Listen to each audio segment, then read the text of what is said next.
Ruas TV, rutin walaupun sedikit.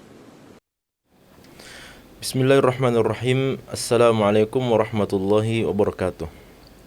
Alhamdulillahi rabbil alamin. Wabihi nasta'inu ala umuri dunya waddin. Ashhadu an la ilaha illallah wahdahu la syarikalah. Wa ashhadu anna Muhammadan abduhu wa rasuluh. Allahumma salli ala nabiyyina Muhammadin wa ala alihi wa sahbihi wa man tabi'ahum bi ihsanin ila yaumiddin, amma ba'd. Pemirsa Ruas TV yang dirahmati oleh Allah Subhanahu wa taala, alhamdulillah kita bersyukur kehadirat Allah Subhanahu wa taala oleh karena limpahan karunia dan kenikmatan yang masih terus Allah Subhanahu wa taala berikan kepada kita, sehingga Allah memberikan kesempatan untuk kita banyak murojaah dan kesempatan untuk kita mengambil ibrah, pelajaran-pelajaran dari kejadian-kejadian dan peristiwa-peristiwa yang terjadi pada beberapa hari ini. Kita tentu saja turut berduka cita atas apa yang terjadi pada saudara-saudara kita di kota Cianjur, yaitu musibah yang Allah SWT datangkan dan Allah SWT berikan sebagai bentuk ujian kepada mereka dalam bentuk gempa bumi yang menimpa mereka. Mudah-mudahan Allah Subhanahu wa taala berikan keteguhan kepada seluruh kaum muslimin dan Allah Subhanahu wa taala memberikan al-afwu wal afiyah kepada kita semua. Salawat dan salam semoga senantiasa tercurahkan kepada baginda Rasulullah Muhammad sallallahu alaihi wasallam sebagai qudwah hasanah dan suri tauladan kita semua, contoh yang baik bagi kita semua.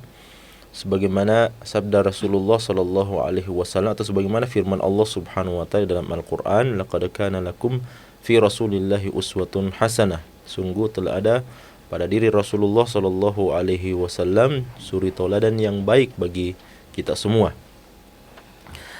Pemirsa Ruas TV yang dirahmati oleh Allah Subhanahu wa taala, pada segmen Syarah Kitabul Jami' pada kesempatan hari ini insyaallah kita akan membahas hadis yang ketiga dari Babul Adab dalam Kitabul Jami' karya Al-Hafidz Ibnu Hajar Al-Asqalani rahmatullah alaihi ini, di mana hadis yang ketiga ini mengangkat satu tema yang urgen dan satu tema yang sebenarnya adalah pembahasan yang umum di dalam agama kita, namun justru karena umumnya pembahasan ini atau tema ini, maka dia dapat menjadi salah satu kaidah dalam kehidupan kita, dan ini yang hendak dipesankan oleh Rasulullah sallallahu alaihi wasallam kepada para sahabat dan kepada seluruh umat beliau berkenaan kandungan daripada hadis Rasulullah sallallahu alaihi wasallam ini, yang dapat menjadi kaidah dan dapat menjadi pegangan dalam kehidupan kita, dalam mengarungi kehidupan kita ini,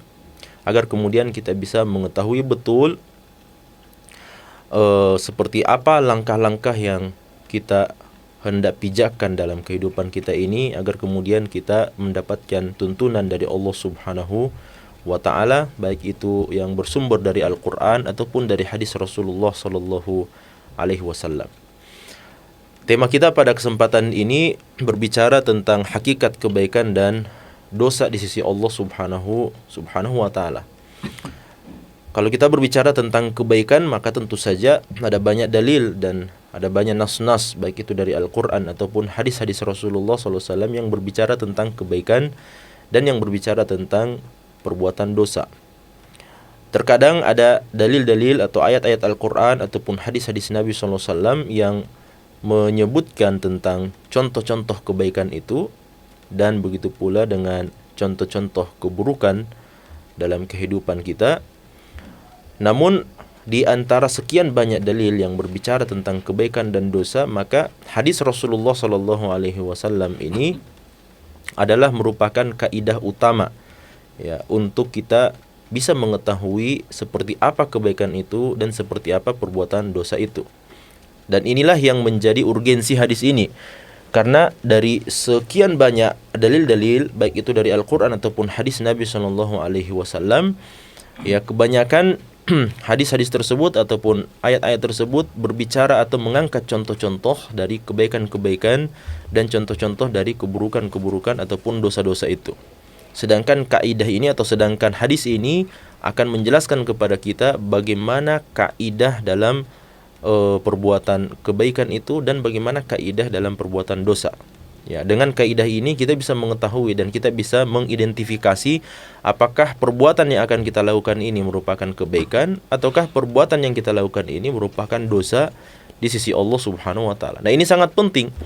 Kenapa? Karena kalau kita berhadapan dengan fakta, kalau kita berhadapan dengan apa yang terjadi dalam kehidupan kita hari ini, maka kita teringat dengan hadis Nabi SAW yang disebutkan oleh Al-Imam An-Nawawi rahimahullah ta'ala dalam kitab Arba'in Nawawiyah beliau tentang halal dan haram yang telah dijelaskan oleh Allah dan Rasulnya SAW dalam Al-Quran dan hadis Nabi SAW, serta perkara yang ada di antara keduanya. Ya, di mana Nabi SAW mengatakan, innal halala bayyin wa innal harama bayyin wa bainahuma umurun mushtabihat la ya'lamuhunna katsirun minan nas.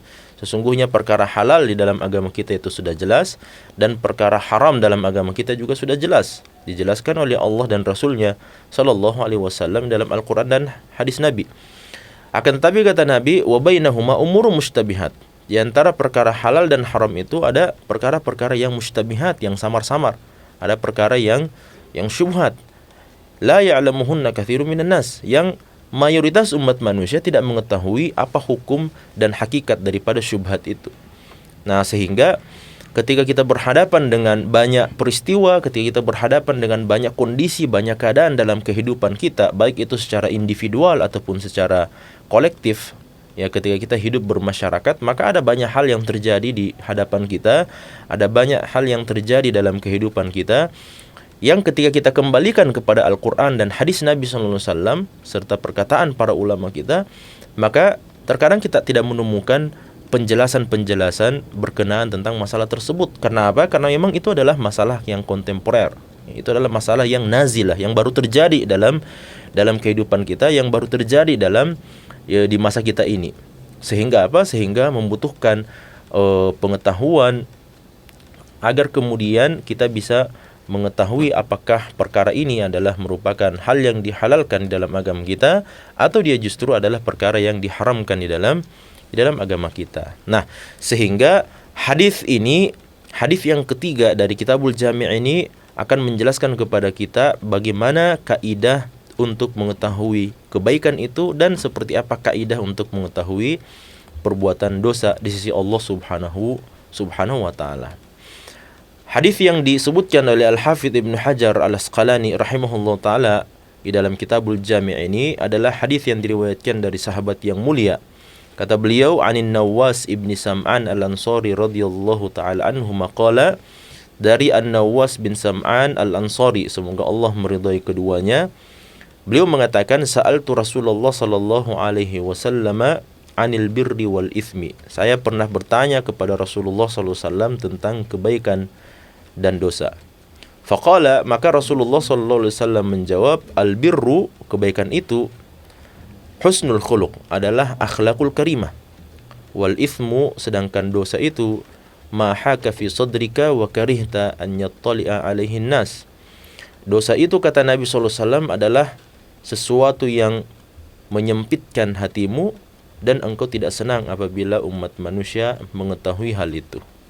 Hadis ini adalah hadis yang sahih, diriwayatkan oleh Al-Imam Muslim di dalam kitab Sahih beliau. Juga telah datang riwayat-riwayat yang lain yang akan kita sebutkan nanti yang menjelaskan tentang sebab pertanyaan An-Nawas bin Sam'an radhiyallahu taala anhu ini serta kisah di balik hadis Rasulullah sallallahu alaihi wasallam ini.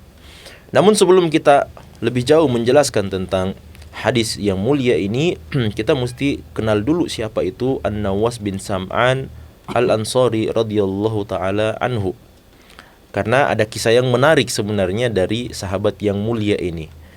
Beliau An-Nawas bin Sam'an radhiyallahu taala anhuma dan bapaknya yaitu Sam'an Al-Ansari disebut sebagai Ansari karena keduanya ini sebenarnya dia bukanlah penduduk Ansar atau penduduk kota Madinah, ya, asli penduduk kota Madinah, namun mereka berdua ini datang dari negeri Syam. Ketika mereka datang dari negeri Syam, mereka mendengarkan dakwah Rasulullah SAW dan mereka beriman kepada Nabi SAW. Maka mereka datang ke kota Madinah, dan di kota Madinah itulah keduanya bermukim selama 1 tahun, kurang lebih selama 1 tahun lamanya, dan akhirnya mendapatkan Haliful Ansar, atau beliau mendapatkan dijadikan sebagai bagian dari kalangan Ansar. Kenapa? Karena walaknya terhadap para sahabat Nabi SAW dari kalangan Al-Ansar. Nah, An-Nawas bin Sam'an radhiyallahu taala anhu ini, pemirsa sekalian, disebutkan bahwa beliau datang ke kota Madinah dan ingin belajar tafaqquh fid din, belajar agama dan menuntut ilmu syar'i secara langsung dari baginda Rasulullah sallallahu alaihi wasallam. Ya, namun beliau melihat bahwa ada kebiasaan yang dimiliki oleh para sahabat dan Nabi sallallahu alaihi wasallam, bahwa kebanyakan para sahabat yang bertanya kepada Nabi sallallahu alaihi wasallam itu dan diberikan jawaban oleh Rasulullah sallallahu alaihi wasallam adalah mereka-mereka yang datang dari jauh dan berada di kota Madinah untuk mempelajari agama Allah Subhanahu wa taala, yang selanjutnya kemudian mereka akan kembali pulang ke kampung mereka dan mengajarkan agama Islam, berdakwah di tengah-tengah masyarakat mereka. Sehingga di dalam sebuah perkataan yang diriwayatkan dari An-Nawas bin Sam'an radhiyallahu taala anhu, beliau mengatakan bahwa saya datang dari negeri Syam dan saya berada di kota Madinah selama 1 tahun lamanya. Beliau mengatakan, ma mana'ani, ya tidak ada sesuatu yang menghalangi saya untuk berdiam diri atau tinggal di kota Madinah illal mas'alah, ya, kecuali apa? Kecuali karena saya ingin banyak bertanya kepada Nabi sallallahu alaihi wasallam.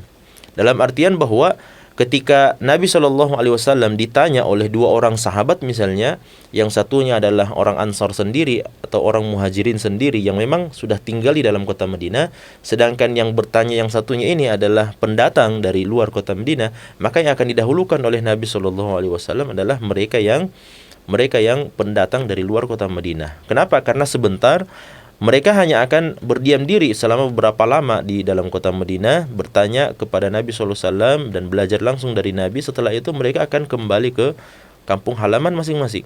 Maka Nabi SAW lebih mendahulukan orang-orang yang sengaja datang ke kota Madinah untuk tafaqquh fid din, untuk belajar agama Islam secara langsung dari Nabi Sallallahu Alaihi Wasallam.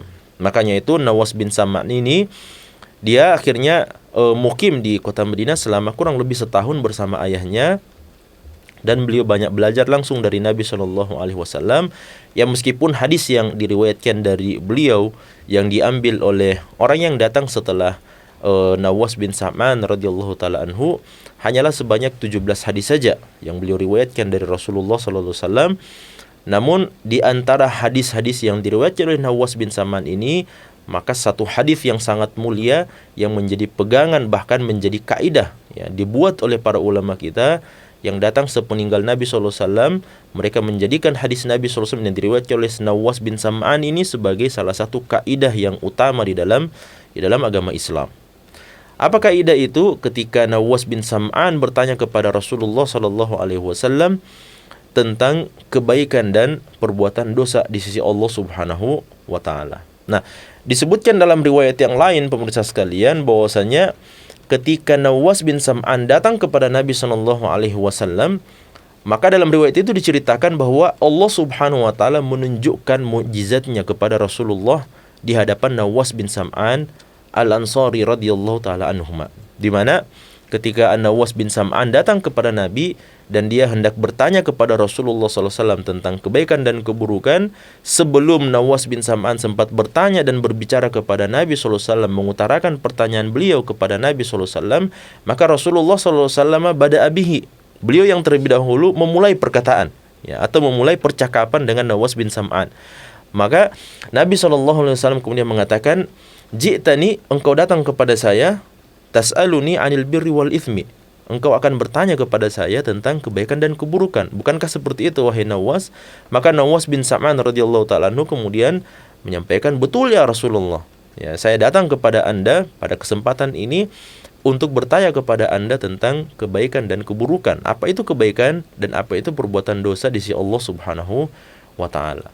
Maka dalam hadis ini ada tambahan riwayat yang menunjukkan mukjizat Rasulullah sallallahu alaihi wasallam yang Allah berikan, yang Allah karuniakan kepada Nabi sallallahu alaihi wasallam pada kesempatan tersebut, di mana Rasulullah sallallahu alaihi wasallam terkadang didatangi oleh beberapa orang sahabat ataupun didatangi oleh musuh-musuh beliau, dan Rasulullah sallallahu alaihi wasallam sudah langsung bisa menebak ya apa tujuan mereka datang kepada Rasulullah sallallahu alaihi wasallam.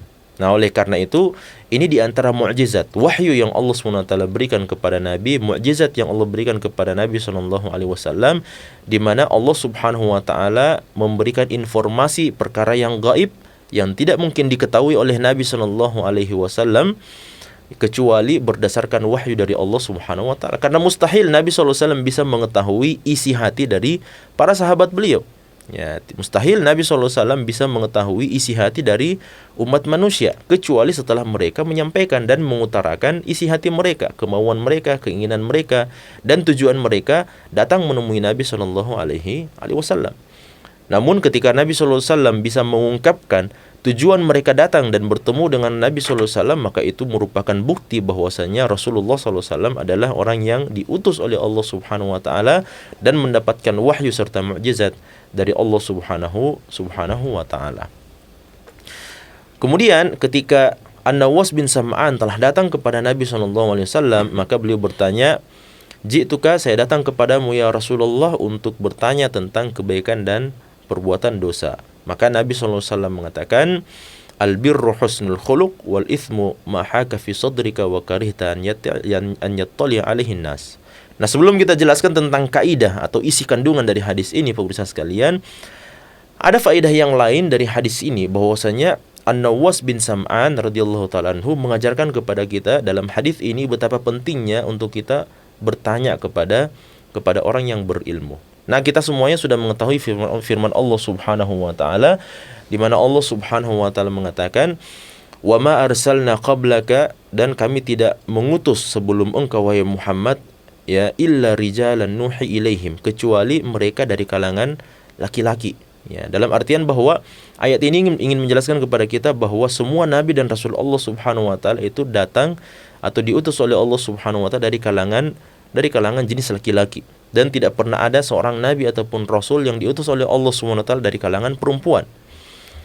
Oleh karena itu, apa kata Allah SWT menutup ayat ini? "Fas'alu ahla dzikri in kuntum la ta'lamun." Maka bertanyalah kepada ahlu dzikri. Ya, yang dimaksud dengan ahlu dzikri di sini artinya orang-orang yang berilmu. Dan yang dimaksud dengan orang-orang berilmu dalam ayat ini adalah orang-orang Yahudi dan Nasrani. Ya, lebih khusus yaitu orang-orang Yahudi tentu saja, karena memang orang Yahudi inilah yang banyak bersosialisasi dan hidup di sekitaran Rasulullah SAW, baik itu di kota Mekah ataupun di kota Madinah. Ya, apalagi di kota Madinah, karena memang sebelum datangnya Nabi SAW, kota Madinah itu dipenuhi atau ditinggali oleh orang-orang Ansar dari kalangan suku Aus dan Khazraj, dan orang-orang Yahudi dari sekian banyak kabilah dan suku-suku di antara mereka. Nah, ketika Allah mengatakan, "Kami tidak mengutus seorang nabi pun sebelum wahai Muhammad kecuali mereka berasal dari kalangan laki-laki," maka Allah SWT mengatakan, "Fas'alu ahla dzikri in kuntum la ta'lamun." Maka bertanyalah kepada ahlu dzikri, bertanyalah kepada orang-orang berilmu, artinya tanyalah orang-orang yang memiliki pengetahuan tentang masalah itu. Ya, in kuntum la ta'lamun, kalau engkau tidak mengetahui perkara ini. Dalam artian Allah perintahkan kepada Nabi SAW, "Wahai Muhammad, kalau kamu tidak percaya bahwa kami tidak pernah mengutus seorang nabi pun sebelum engkau kecuali dari kalangan laki-laki, maka bertanyalah kepada orang-orang Yahudi, ya, yang hidup di sekitaran kamu." Kenapa? Karena mereka itu adalah orang yang memiliki ilmu pengetahuan dalam masalah ini. Ya, mengapa? Karena sebelum diutusnya Nabi SAW, maka kebanyakan nabi itu datang dari kalangan Bani Israel, dari keturunan atau dari sepupu kita lah, ya, dari sepupu umat Islam, yaitu umat Yahudi dan Nasrani. Kenapa? Karena keturunan kita umat Islam itu datang dari keturunan Nabi Ismail ibn Ibrahim alaihissalam, sedangkan sepupu kita adalah datang dari kalangan Bani Israel, yaitu keturunan Yaqub bin Ishaq bin Ibrahim alaihissalatu wassalam. Nah, oleh karena itu Allah perintahkan dalam ayat ini kepada Nabi bertanya kepada orang yang memiliki ilmu pengetahuan. Dan siapa yang dimaksud dengan orang yang memiliki ilmu pengetahuan di sini adalah orang-orang Bani Israel, yang mana mereka memang diutus kepada mereka sekian banyak nabi-nabi Allah Subhanahu wa taala, dan tidak satu pun dari nabi-nabi mereka yang berasal dari kalangan kalangan wanita, semuanya berasal dari kalangan laki-laki. Nah, oleh karena itu ayat ini menjelaskan kepada kita betapa pentingnya untuk kita bertanya kepada orang-orang yang memiliki ilmu pengetahuan apabila kita tidak mengetahui masalah tersebut. Nah, ini yang diajarkan oleh Nawas bin Sam'an. Dia datang kepada Nabi SAW dan bertanya kepada Rasulullah SAW. Oleh karena itu penting juga untuk kita mengetahui dan memahami bahwasanya ketika kita menyampaikan pertanyaan kepada ahlul ilmi atau kepada para ulama, dan ketika kita ingin meminta fatwa kepada mereka, maka hati-hati ya, hati-hati. Karena terkadang ada beberapa jenis manusia dalam persoalan memberikan pertanyaan ini atau meminta fatwa ini ya kepada para ulama. Di antara mereka ada yang memang tidak mau bertanya ya. Di antara mereka ada yang tidak mau bertanya kecuali sangat sedikit. Ya, nah orang yang seperti inilah yang kata Nabi SAW dalam sebuah hadis bahwasanya ada dua jenis manusia yang terhalangi dari ilmu pengetahuan. Yang pertama adalah seorang yang sombong, dan yang kedua adalah seorang yang malu bertanya, yang tidak mau bertanya, maka dia pasti akan tersesat. Ya, orang yang tidak mau bertanya padahal dia sangat membutuhkan jawaban dalam kehidupannya, dalam momen ketika dia melewati kehidupannya, maka hati-hati, Anda bisa tersesat ketika Anda tidak mau bertanya kepada orang yang memiliki ilmu pengetahuan. Ketika kita mencari alamat, misalnya sebuah alamat, kita masuk ke dalam sebuah kompleks, lantas kita merasa ya saya malu untuk bertanya kepada masyarakat yang tinggal di dalam kompleks ini. Ya akhirnya seharusnya kita bisa menyelesaikan masalah kita pada saat itu, kita bisa ketemu dengan alamat yang kita tuju hanya dalam waktu 5 menit saja ketika kita mau bertanya. Ya, alih-alih kita bisa menyelesaikannya dalam waktu 5 menit, mungkin kita membutuhkan waktu sejam karena kita tidak mau bertanya kepada masyarakat sekitar. Nah, ini tentu saja adalah permisalan yang sering kita dapat di dalam kehidupan kita. Yang lebih berbahaya itu adalah ketika kita tidak mengetahui perkara agama, lantas kita tidak mau bertanya kepada ahlul ilmi, lantas kita tidak mau bertanya kepada orang yang mengetahui pengetahuan, kepada para ulama. Akhirnya kita masuk dalam masalah itu, kita terjatuh dalam perkara itu, dan perkara itu justru mendatangkan kebinasaan bagi kita. Kemudian ada jenis manusia yang kedua yang akan tersesat dalam kehidupan ini ketika dia tidak mau bertanya atau enggan bertanya disebabkan karena kesombongannya. Ya, karena dia merasa bahwa dialah orang yang paling berilmu. Ya, dan tidak perlu dia bertanya kepada orang lain, cukup pada dirinya saja, maka dia bisa menyelesaikan masalahnya. Nah, ini juga adalah hal yang konyol tentu saja ketika sifat takabbur itu menjadikan dia justru semakin jauh dan tersesat dari jalan Allah Subhanahu wa taala. Taib. Kemudian ada juga jenis manusia yang lainnya berkenaan tentang persoalan pertanyaan kepada para ulama ini atau kepada para ahlul ilmi ini, yaitu mereka yang banyak bertanya, namun pertanyaan-pertanyaan itu tidak melalui seleksi terlebih dahulu atau penyaringan terlebih dahulu, sehingga apa? Sehingga lebih dekat, ya, banyak bertanyanya itu lebih dekat kepada perbuatan orang-orang Bani Israel dahulu. Ya, di mana Allah mengatakan la tas'alu an asya'in tubda lakum tasukum. Jangan kalian banyak bertanya, kalau seandainya Allah turunkan kewajibannya tentang apa yang kalian tanyakan, justru kalian akan merasa terbebani. Ya, dan ini yang dilakukan oleh orang-orang Bani Israel. Ketika Allah perintahkan kepada Nabi Musa, wahai Musa, perintahkan kepada orang-orang Bani Israel, karena mereka telah berbuat pelanggaran, ya, setelah saya minta atau saya suruh untuk datang kepada tempat perjanjian pertemuan kita untuk mendapatkan wahyu kitab Taurat itu selama 40 hari 40 malam, ternyata orang-orang Bani Israel yang telah selamat dari cengkeraman kekuatan Fir'aun dan bala tentaranya setelah mereka ditenggelamkan semuanya di Laut Merah, ternyata Samiri berhasil menyesatkan orang-orang Bani Israel pada saat itu dari kalangan Bani Israel. Akhirnya mereka mengumpulkan harta-harta perbendaharaan mereka yang terbuat dari emas, lalu kemudian mereka bakar di sebuah tungku yang sangat besar, dan mereka membentuknya menjadi sebuah patung anak sapi yang kemudian mereka sembah pada saat itu, dan mereka menganggapnya sebagai Tuhan mereka selain Allah Subhanahu wa taala. Akhirnya ketika Nabi Musa alaihissalam datang kepada mereka, beliau sangat marah, bahkan marah kepada kakak beliau sendiri, kepada Nabi Harun alaihissalam yang tidak memberikan peringatan kepada mereka. Namun ternyata Nabi Harun sendiri telah berupaya untuk melarang mereka dari perbuatan tersebut, namun Samiri dan orang-orang Bani Israel sendiri enggan untuk mentaati Nabi Harun alaihissalam yang akhirnya kemudian mereka melakukan perbuatan tersebut. Maka Allah perintahkan kepada mereka untuk menyembelih seekor sapi betina, ya, yang menjadi cikal bakal sebab penyebutan surah Al-Baqarah atau surah kedua dalam urut-urutan mushaf hari ini, yaitu disebut sebagai surah Al-Baqarah karena adanya penyebutan Al-Baqarah atau sapi betina dalam kisah Nabi Musa dan Bani Israel dalam surah tersebut. Nah, singkat cerita pemirsa sekalian, bahwa ketika Nabi Musa perintahkan kepada Bani Israel untuk menyembelih seekor sapi betina, mereka justru banyak bertanya. Padahal seandainya kalau mereka temukan sapi betina dan mereka sembelih sapi betina itu, selesai masalah. Ya, selesai perintah Allah Subhanahu wa taala, mereka telah menjalankan kewajiban dan dosa-dosa mereka telah diampuni oleh Allah Subhanahu wa taala. Namun ternyata kebiasaan mereka banyak bertanya kepada Nabi Musa alaihissalam, di mana mereka bertujuan banyak bertanya itu sebenarnya untuk apa? Untuk mempersempit masalah tersebut, untuk mempersempit kewajiban tersebut, supaya apa? Supaya mereka tidak mengerjakan kewajiban itu, ya. Karena kalau mereka banyak bertanya, semakin semakin banyak penjelasan, semakin sulit dikerjakan kewajiban tersebut. Ketika semakin sulit dikerjakan, mereka berharap mudah-mudahan Tuhannya Musa alaihissalam akhirnya menggugurkan kewajiban itu, ya. Makanya kata Nabi SAW dalam hadis yang sahih, sesungguhnya apa yang membinasakan umat terdahulu dari kalangan Bani Israel adalah kathratu masailihim wa ikhtilafuhum ala anbiyaihim. Mereka terlalu banyak bertanya kepada nabi-nabi mereka dan mereka sering menyelisihi nabi-nabi mereka. Ya.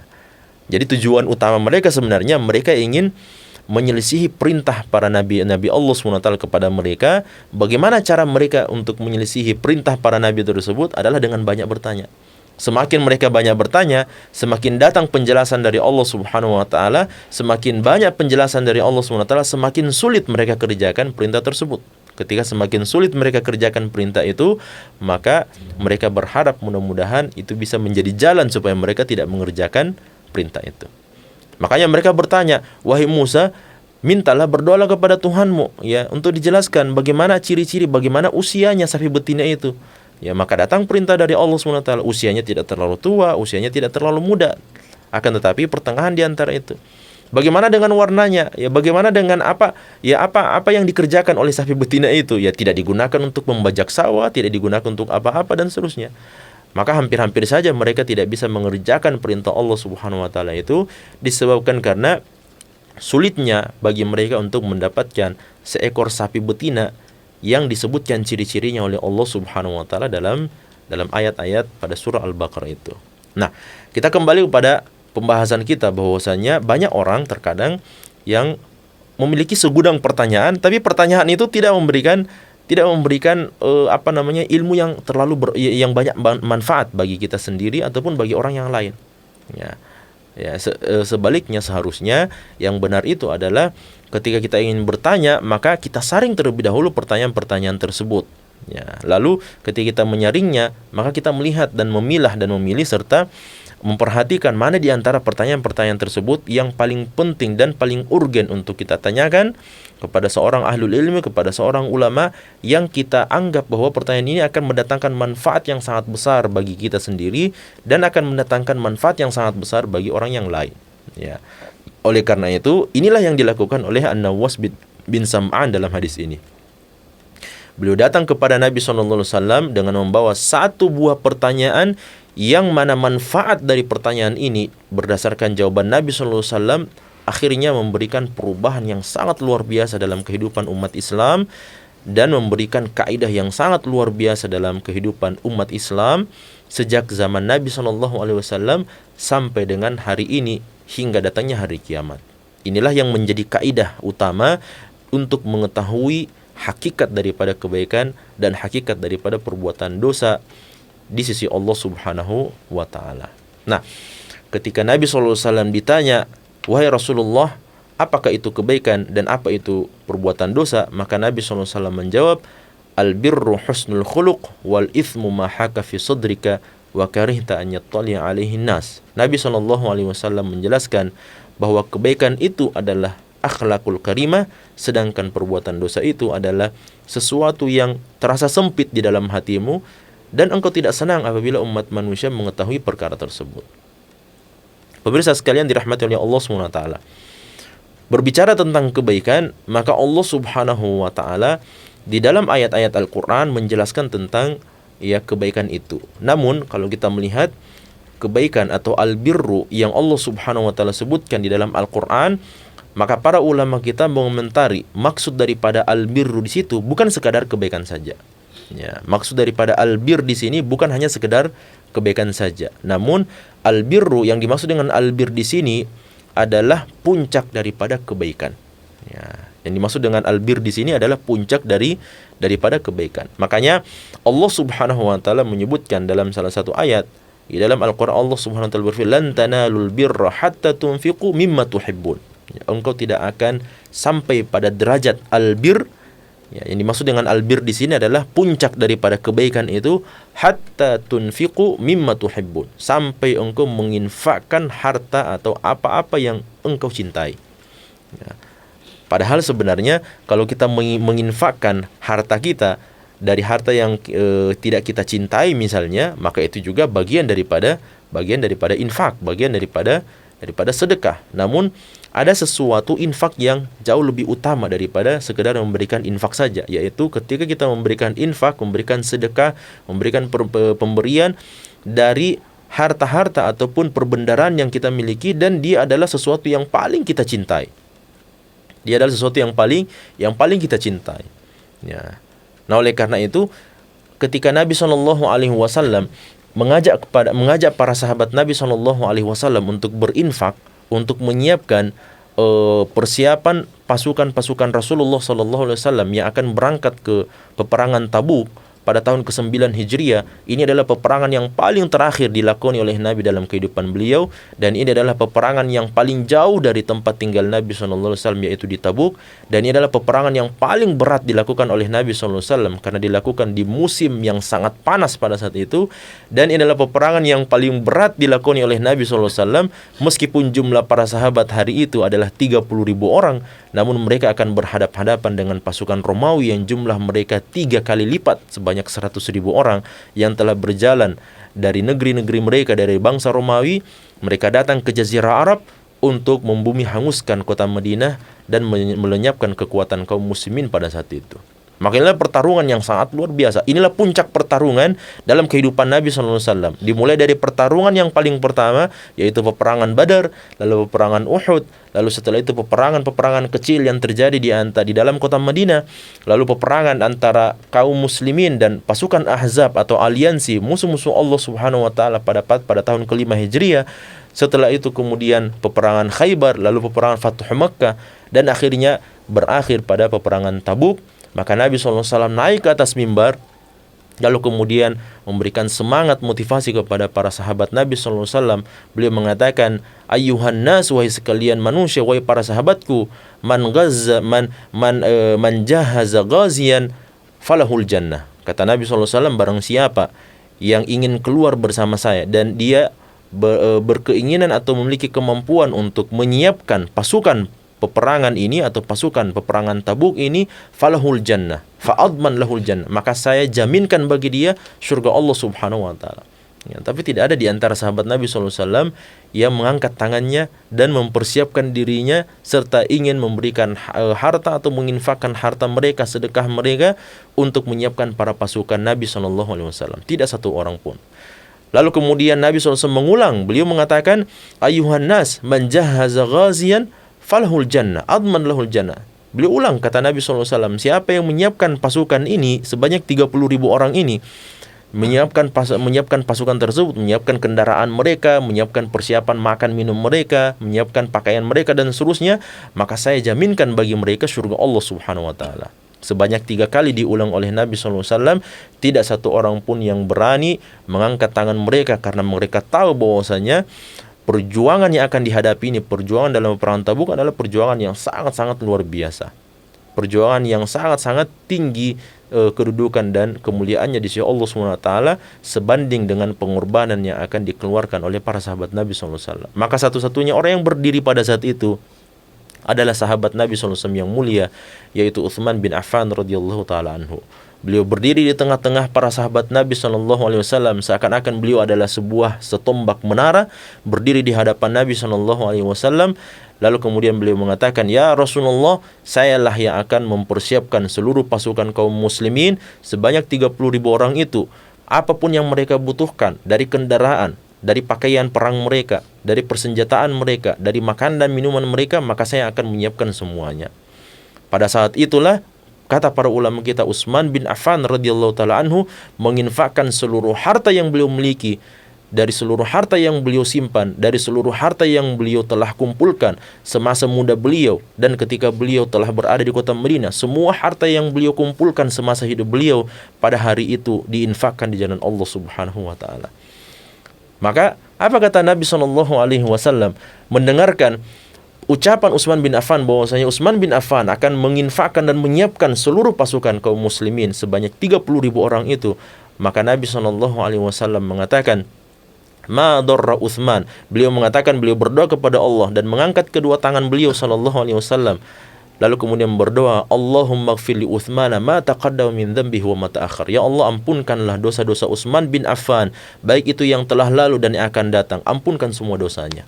Ma darra Utsmana ma fa'ala ba'da hadza. Kata Nabi SAW, Utsman bin Affan tidak akan mendapatkan mudarat sedikit pun setelah apa yang beliau lakukan pada hari ini. Apapun yang beliau lakukan. Dan kita tahu Utsman bin Affan masih akan hidup beberapa tahun setelah wafatnya Nabi SAW.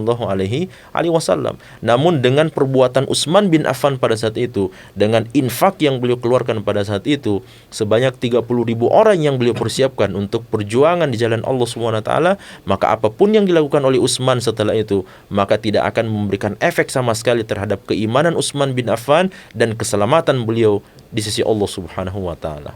Inilah perjuangan, inilah infak yang terbaik yang diberikan oleh Utsman bin Affan sebagai contoh bagi kita semua, teladan bagi kita semuanya untuk menerapkan firman Allah, "Lan tanalul birra hatta tunfiqu mimma tuhibbun." Engkau tidak akan sampai pada puncak kebaikan kecuali setelah engkau menginfakkan dari apa-apa yang engkau cintai, dari perbendaharaan yang engkau miliki, dari karunia yang Allah berikan, dari kenikmatan-kenikmatan yang Allah berikan kepada kita semua.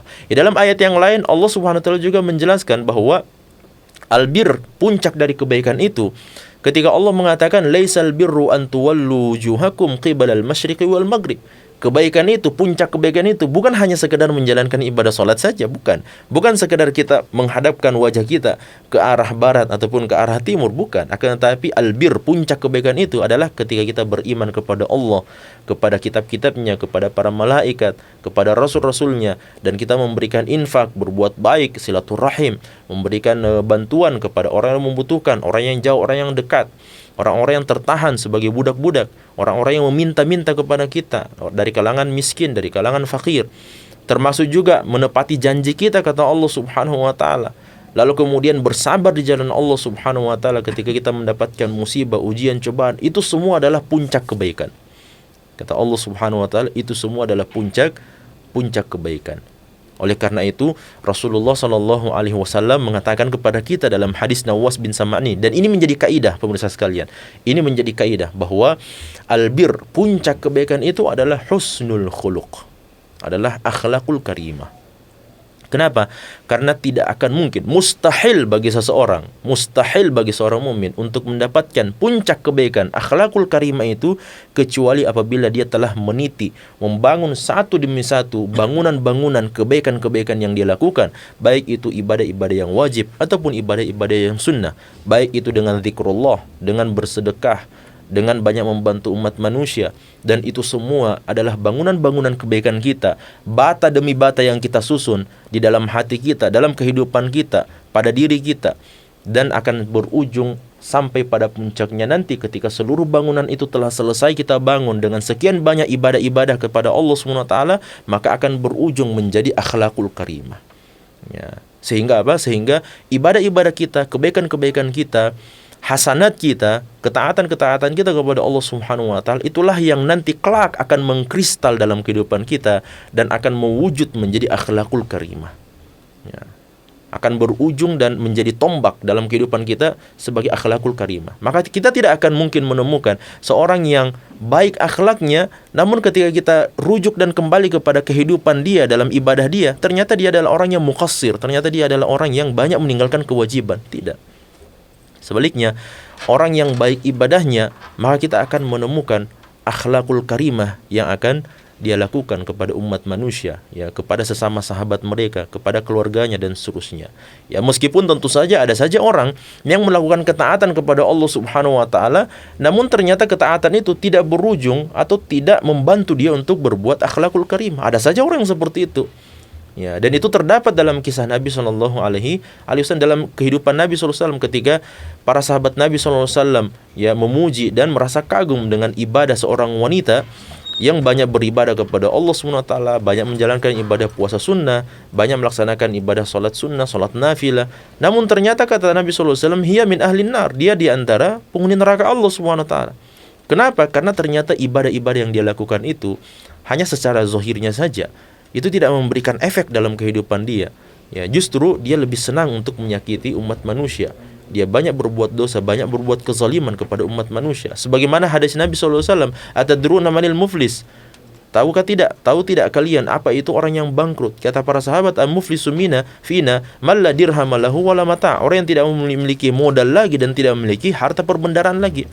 Ya, itulah orang yang bangkrut. Kata Nabi SAW, muflis, orang yang bangkrut di sisi Allah SWT itu adalah orang yang kelak datang pada hari kiamat. Dia datang dengan segudang pahala-pahala yang sangat banyak, pahala puasanya, pahala sedekahnya, pahala solatnya dan seterusnya. Namun di saat yang sama dia banyak melakukan kezaliman kepada umat manusia. Itu artinya apa? Itu artinya kebaikan yang dia bangun selama ini, amalan-amalan soleh yang dia bangun selama ini secara zahirnya saja tidak memberikan efek apa-apa dalam kehidupan dia, tidak berhasil mentazkiyah hatinya. Sehingga apa? Yang lahir justru perbuatan keburukan, kezaliman kepada orang lain dan seterusnya. Makanya pemirsa sekalian, ibadah solat itu, menegakkan ibadah solat itu sebenarnya bukan hanya di dalam ibadah solat saja. Yang lebih penting dari itu adalah bagaimana kita menegakkan ibadah solat kita sebagai ibadah yang paling sering kita kerjakan. Ibadah wajib yang paling sering kita kerjakan adalah ibadah solat tentu saja. Ya, dari semua rukun Islam yang 5, 4 yang terakhir ini, maka ibadah solatlah yang paling sering kita kerjakan. 5 kali sehari semalam kita kerjakan di luar daripada solat-solat sunnah atau solat nafilah yang kita kerjakan. Maka camkan baik-baik pemirsa sekalian bahwa menegakkan ibadah salat yang wajib itu bukan hanya ketika kita bertakbiratul ihram, bukan hanya ketika kita ruku, bukan hanya ketika kita i'tidal, sujud, ruku dan sebagainya, tidak. Namun menegakkan ibadah salat itu adalah ketika kita berada di luar masjid, adalah ketika kita berada di pasar. Menegakkan salat itu ketika kita berada di hadapan umat manusia. Menegakkan salat itu ketika kita sedang bermuamalah dengan umat manusia. Kita membaca surah Al-Fatihah, ihdinas siratal mustaqim. Kita membaca surah Al-Fatihah, iyyaka na'budu wa iyyaka nasta'in. Namun di saat yang sama, kita justru melakukan kesyirikan kepada Allah di luar masjid. Di saat yang sama, kita justru melakukan banyak tindakan khurafat di luar masjid. Di saat yang sama, kita masih meminta-minta banyak kepada umat manusia dan tidak mau meminta kepada Allah Subhanahu wa taala. Di saat yang sama, kita justru menipu umat manusia. Kita justru berbuat zalim kepada umat manusia. Padahal di dalam masjid, di dalam ibadah solat kita berdoa kepada Allah SWT, kita memperbaiki ibadah solat kita, tapi tidak memberikan efek sama sekali dalam kehidupan keseharian kita. Oleh karena itu, seluruh ibadah-ibadah ini seharusnya membantu kita untuk melakukan tazkiyatun nafs, membantu kita untuk mensucikan jiwa kita. Ketika jiwa kita suci, ketika hati kita suci, maka insya Allah akhlakul karimah itu sebagai puncak daripada kebaikan akan dapat kita raih dalam kehidupan kita. Nah, kaidah yang lain dalam hadis ini ya, yaitu ketika Nabi SAW mengatakan wal ithmu ma haka fi sadrika wa karihta an yattali 'alaihin nas. Dosa itu adalah apa yang membuat hatimu menjadi sempit dan engkau tidak senang apabila dipantau atau dilihat dan diketahui oleh umat manusia. Nah, di sini ada dua patron dan ada dua tolok ukur untuk mengetahui sebuah perbuatan atau perkataan itu adalah perbuatan dosa di sisi Allah Subhanahu wa taala. Yang pertama, patokan yang pertama pemirsa sekalian adalah bahwa dosa itu adalah sesuatu yang menyempitkan hati kita. Kita tidak senang dengan perbuatan itu. Kita tidak senang dengan perkataan itu. Seandainya perkataan itu diucapkan orang lain kepada kita, maka kita tidak senang mendengarkannya. Maka dengannya kita tahu bahwa itu adalah perbuatan, itu adalah perkataan dosa. Ketika kita mengucapkan perkataan itu, atau sebelum kita mengucapkan perkataan itu, muncul perasaan dalam hati kita, seandainya saya yang mendengar perkataan ini, maka saya juga tidak akan senang. Seandainya saya yang mendapatkan perkataan seperti ini, maka saya juga tidak akan ridho. Maka yakin dan percaya itulah perkataan buruk. Itulah perkataan dosa. Kenapa? Karena fitrah yang masih suci, fitrah yang masih lurus, fitrah yang masih terbuahi dengan kalam ilahi, dengan hadis-hadis Nabi SAW, fitrah yang masih lurus, fitrah yang masih suci itu akan senantiasa mengajak umat manusia kepada jalan Allah Subhanahu wa taala. Ya, akan senantiasa menuntun umat manusia kepada kebaikan. Karena fitrah kita ini, fitrah manusia itu di atas kebaikan, di atas jalan Allah Subhanahu wa taala. Makanya dalam hadis Nabi SAW mengatakan, "Ma min mauludin illa wa yuladu al fitrah." Ya, tidak seorang anak bayi pun yang dilahirkan dalam kehidupan dunia ini kecuali berada di atas fitrah. Yang dimaksud dengan fitrah di sini adalah agama Islam. Semuanya mengaku bahwasanya Allah Subhanahu wa taala adalah Tuhan kita. Semuanya mengaku bahwasanya agama Islam adalah agama saya. Semuanya mengaku bahwasanya Nabi Muhammad SAW adalah nabi dan utusan Allah Subhanahu wa taala. Itulah fitrah kita. Ya. Maka apa kata Nabi SAW? Fa'abawahu alladhani yuhawwidanihi au yunassiranihi au yumajjisanihi. Maka kedua ibu bapaknya lah yang kemudian menjadikan dia melenceng dari jalan Allah Subhanahu wa taala, melenceng dari agama Allah Subhanahu, melenceng dari fitrah Allah Subhanahu wa taala. Akhirnya ada yang kemudian masuk ke dalam agama Yahudi, ada yang masuk ke dalam agama Kristen, ada yang masuk ke dalam agama Majusi, dan agama-agama yang lain yang melenceng dari agama Islam. Nah, oleh karena itu, ketika kita mendapati perkataan itu atau perbuatan itu adalah sesuatu yang menyempitkan hati kita, sesuatu yang tidak senang kalau kita mendengarkannya, sesuatu yang tidak senang kalau kita sendiri yang mengerjakannya, atau orang lain berbuat seperti itu kepada kita dan kita tidak senang dengan perbuatan tersebut, maka camkan bahwasanya itu adalah perbuatan dosa. Itu adalah perbuatan kemaksiatan di sisi Allah Subhanahu wa taala. Meskipun kita tidak mengetahui dalilnya, ya. Meskipun kita tidak tahu apa sabda Nabi SAW tentang perbuatan dosa itu, meskipun kita tidak tahu apa firman Allah SWT tentang dosa itu, saya kasih contoh misalnya, memakan harta riba.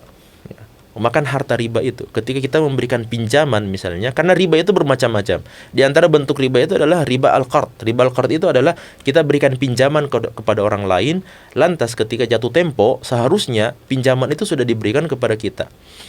Namun karena kita melihat bahwa orang ini belum memiliki kemampuan untuk mengembalikan pinjaman, maka kita datang kepadanya dan mengatakan, saya akan berikan kepada kamu kesempatan selama sepekan atau selama berapa lama, namun dengan syarat kamu berikan tambahan riba atau tambahan bunga. Ya, yang tadinya kamu pinjam kepada saya 30 juta, maka dengan adanya muhlah atau kesempatan membayar beberapa lama saya berikan kepada kamu ini, maka kamu tambahkan bagi saya hutang kamu itu sebanyak 31 juta. Maka yang 1 juta itulah yang disebut sebagai riba pinjaman, yang tidak dibolehkan dalam agama kita. Ya, di sana ada jenis riba yang lain, ada riba an-nasi'ah, ada riba fadl dan seterusnya dalam pembahasan fikih.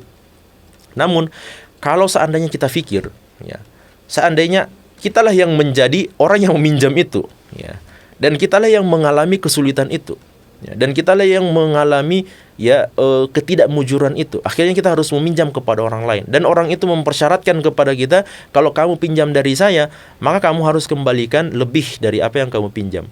Padahal camkan pemirsa sekalian, bahwasanya masalah hutang piutang itu murni adalah bantuan kepada saudara-saudara kita.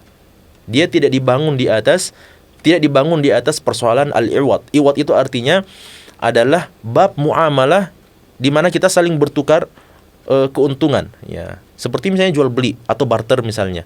Jual beli itu saya membeli sebuah barang, ya, lalu kemudian penjual akan memberikan barang yang saya beli itu, dan kita masing-masing mendapatkan keuntungan.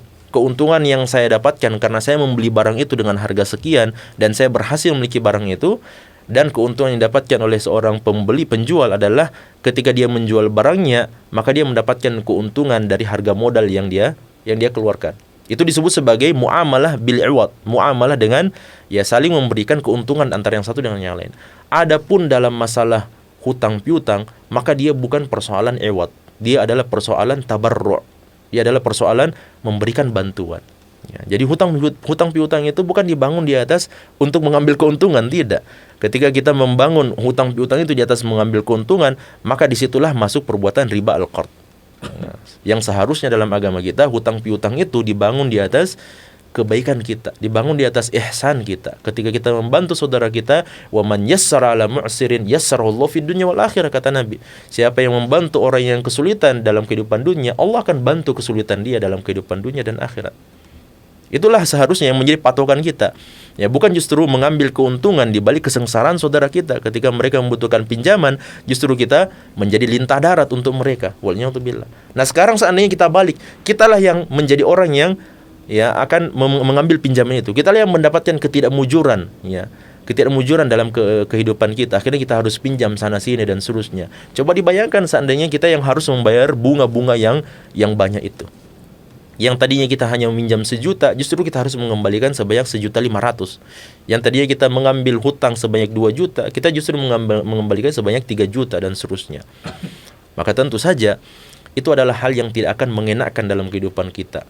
Ya, ketika kita harus mengembalikan hutang tersebut dalam jumlah yang jauh lebih banyak atau jumlah yang berlebih dari yang seharusnya kita kembalikan.